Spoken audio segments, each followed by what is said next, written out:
If motivation was enough, most people would be living their dream life. Motivation is powerful but unreliable.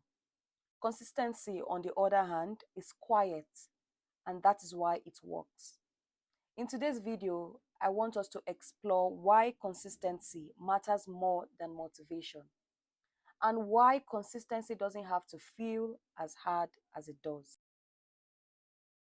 Motivation feels easy because it comes from emotional energy.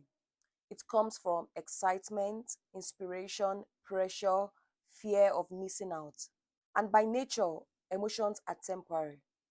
Motivation can be intrinsic, that is, coming from internal satisfaction, or extrinsic, whereby it is driven by external rewards or outcomes. Motivation is very good to help you to start. But the question is, when the excitement fades, can motivation still sustain? So this is where consistency comes in. Consistency isn't something people are born with.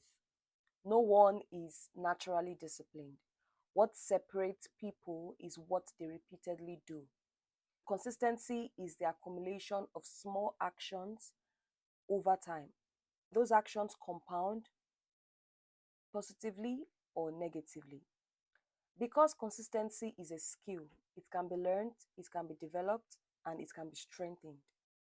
But it's important to know that consistency requires sacrifice. It requires dedication and intentionality, and there is no shortcut about that. We become what we repeatedly do. When an action is reinforced regularly, it stops being something that we try to do, starts becoming something that we are. That is how habit turns into identity. So when consistency becomes an identity, there is less negotiation, there is less internal debate, and there is more alignment. Over time, consistency becomes much easier, not because it requires less effort, but because it requires less decision making. One of the biggest misunderstanding is equating consistency with intensity. Consistency is not about the finish line, it's about the long term progression.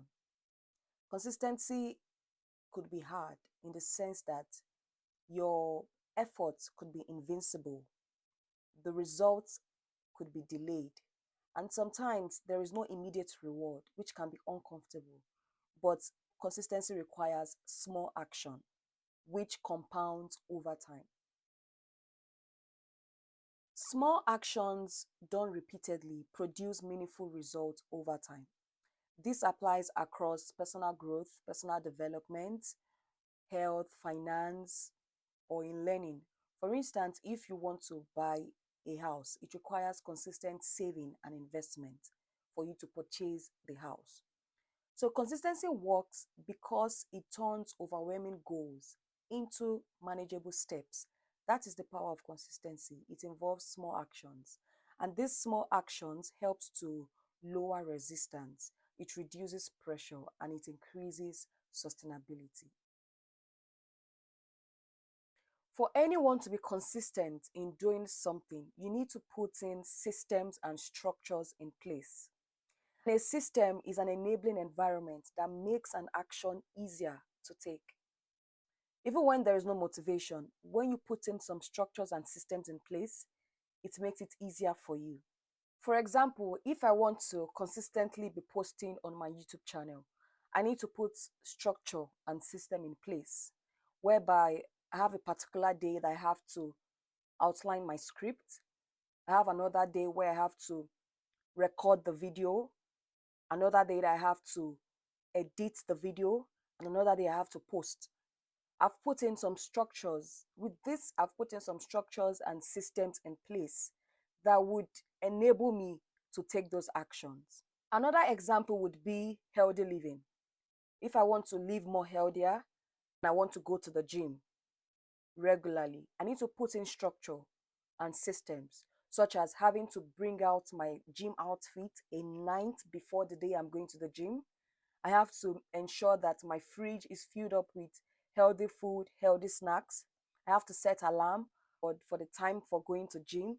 So that's what we call structures and systems that makes consistency easier. When systems are in place, consistency becomes less about force and more about flow. Thank you for watching my video till this time. Don't forget to like, subscribe, and share to someone that will find this video helpful. And in the comment section, I would like to know, what do you think makes consistency hard for people? Bye for now, and I'll see you in my next video.